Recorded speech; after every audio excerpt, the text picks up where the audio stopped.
Previously on the head of a pen. In collisions of energetic cosmic rays with atmospheric particles can be far greater, 10 times greater than LHC energies. So, and even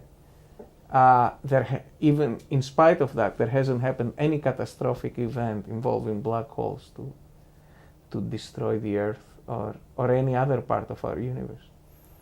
What it would look like is a little disk, a little flattened disk. Why do I say that? Because in relativity, when something is moving very fast, its length contracts. Gravity spreads itself thin by spreading inside extraspatial dimensions.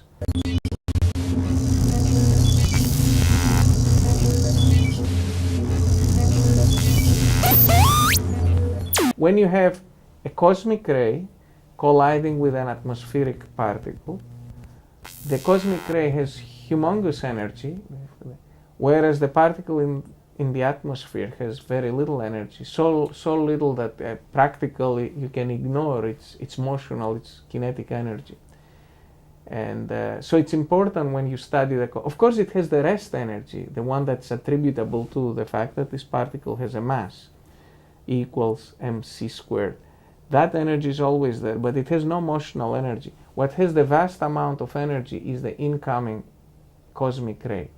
And that amount of energy is so vast that it can emulate LHC collisions even in the center of mass frame. The center of mass frame is the frame in which you can figure out most simply what is the available energy, the energy available to make new particles.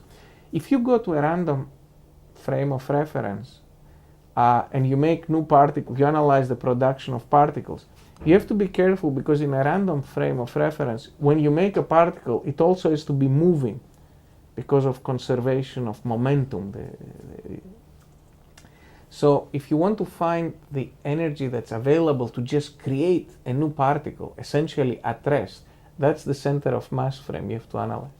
So when I make the analogy between cosmic ray collisions with atmospheric particles and the LHC, I take all that into account and I discuss it in the center of mass frame. Could any of the particles created by an LHC collision as they come streaming out of there get knocked by other particles? I think the chances are zero. I've never calculated it, but and even if they did, as I say, it's unlikely that the black hole would eat those particles and grow in that way. But physicists always use these weasel words like unlikely. We can use unlikely to mean anything from a 10% probability to 10 to the minus 100th probability. And those are very different realms of unlikelihood. It's possible that when you have a collision between two protons in the Large Hadron Collider and debris come off of that collision, it's possible that one of those debris particles could encounter another proton coming through, but it's a very rare happenstance. Usually these things flying out, they're a lot lighter, and they fly out very quickly, so it's that they're out of the collision zone very rapidly. But it can happen. Time, the best analogy is that it has an arrow. It goes in one direction. And there's a beautiful video on the web where they took dominoes and stacked them up into huge meta dominoes and then let the dominoes all fall down, and then they run it backwards. Or like unscrambling an egg, just try to do that. To go from the scrambled egg back to an egg with a shell on it. Not happening, right? Time has a definite direction and goes forward. It doesn't go forward at the same rate for everybody. It depends on your frame of reference. That's an odd thing about time.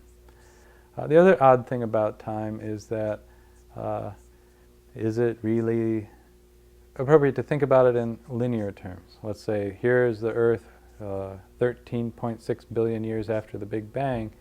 It's more useful to think about time when you go back to the very early universe in a more logarithmic sense. That as you go to earlier and earlier stages of the universe, the you're cutting it finer and finer and finer logarithmically, more and more stuff is happening in a shorter amount of time as you go back to the early universe. And so if you want to think about time being a certain amount of stuff happening, then it's probably better to think of it in logarithmic terms than in linear terms. I like to think that there's no beginning to time, in the sense that you can always find an earlier moment, right? There's no zero. There is no zero. If you say, well, let's go back to 10 to the minus 6th seconds. Well, what about 10 to the minus 8th seconds? Or 10 to the minus 20th seconds? Or 10 to the minus 40th seconds? There's always an earlier moment. This is a sort of a paradox that goes back to Greek times, Zeno's paradox, right? That an arrow in flight never can reach its destination, because first it has to go halfway, and after that it has to go halfway again, and then after that halfway again. It takes an infinite number of steps to get there, so it can never reach the target.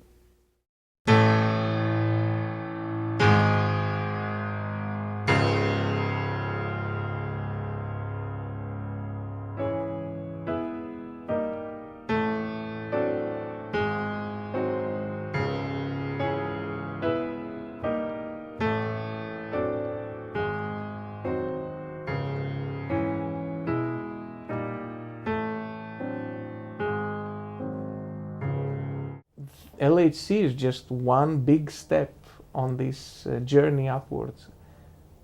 So I think it's part of what makes us human, and that's what curiosity. Curiosity just for the sake of curiosity, and practical applications hopefully will come, and so far they have always come. Going back to the Greeks, people thought that everything could be made up of a finite set of uncuttable objects called atoms. We've since learned during the 20th century, the last 100 years or so, that atoms are not the most basic things. They can be broken up into electrons, protons, and neutrons, so-called subatomic particles. And those protons and neutrons can be broken up even further into things called gluons and quarks. And then it became the challenge to get them out of there and study the quarks by themselves, but that turns out to be impossible. You can't isolate quarks by themselves. It's a feature of the force that holds quarks together inside the proton and neutron, that when you pull them out, it's sort of like having a string, and when the string breaks, the ends of the string are the quarks, and then the string is the force between them. So you put so much energy into the force between them that it becomes matter, becomes another quark. So you can't pluck out a quark and look at it by itself. If you look at the entire world economy, I think I read the total market capitalization of all stocks and everything, some sort of measure of the value of everything is on the order of $50 trillion. Well, we've seen that oscillate in the last few weeks during this economic crisis. You look at the federal budget, $2.7 trillion per year. And then you ask, well, how much are we spending on basic science? And it turns out to be on the order of $40 billion a year, which sounds like a lot of money. But now look at our gross domestic product from the United States and ask yourself, where's that coming from? As I alluded to earlier, the knowledge we gained in the 1920s and 30s about quantum mechanics, understanding nature, just that chunk of knowledge led to an incredible technological development that is now arguably at least half of the United States economic output. When quantum mechanics was being developed in the 20s, nobody had thought of lasers or the applications to eye surgery or any of the myriad of applications that lasers have today for CDs, So you get the idea. We cannot predict the technological applications. Another, by the way, already the LHC has had some impact. For example, trying to think hard about doing experiments and how to communicate data has led to the World Wide Web, which was invented at CERN, the very institution where LHC is housed. So with fundamental research, you can have direct applications or indirect benefits, and it's impossible to predict. You can certainly eat your seed corn, but then you can't plant it for future generations of corn. All right? You've always got to save some seed for the next year's crop. There are things that I would say this type of research will, including the LHC, can lead to or might lead to. I can imagine that we could figure out how to do anti-gravity. If the great discoveries are about the nature of space-time, and we might figure out a way to locally nullify the effect of a gravitational field. That would be pretty cool. It might take huge amounts of energy, but this work could lead to new sources of energy as well. People also give an example of, what about the Star Trek transporter thing? Could you imagine beaming yourself to another place on the planet or even off planet? I can kind of imagine that. I don't see any reason why not. Do we need the LHC to learn how to do that? Probably. Again, it would require fantastic amounts of energy to do something like that and make an exact copy of the wave function of an entire human being or so, but maybe that's a little bit far-fetched. I can tell you a few things that I don't think we'll ever see. I don't think we'll ever see time travel or faster than light travel. That looks to be absolutely against the rules of the way the universe is set up. And so, all the obvious things all the obvious problems of causality that pop up with time travel don't go away in any theory that anyone's described. I would say that we should pursue all good causes. There are some very basic things like hunger and poverty that have to be pursued, and we should do fundamental research because this makes us much better and has great unanticipated benefits in the long run. These colliders are like time machines that simulate what went on in the early parts of the universe, the early moments of the universe. And in fact, the Large Hadron Collider will push that time frame back to back beyond a nanosecond. Right now, existing colliders like the Fermilab Tevatron can look at things that happened at about 1 nanosecond. And the LHC will probably push that back to about 1/100th of a nanosecond.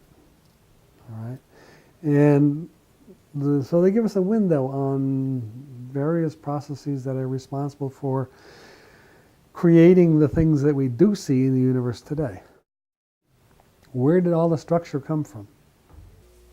The way I think about why we should fund science now rather than spend the money on just handing it to people is to create a better world for ourselves and our children and our children's children in the future. I think a world with better understanding of nature is going to be a better place for humans to live and thrive than one where we don't.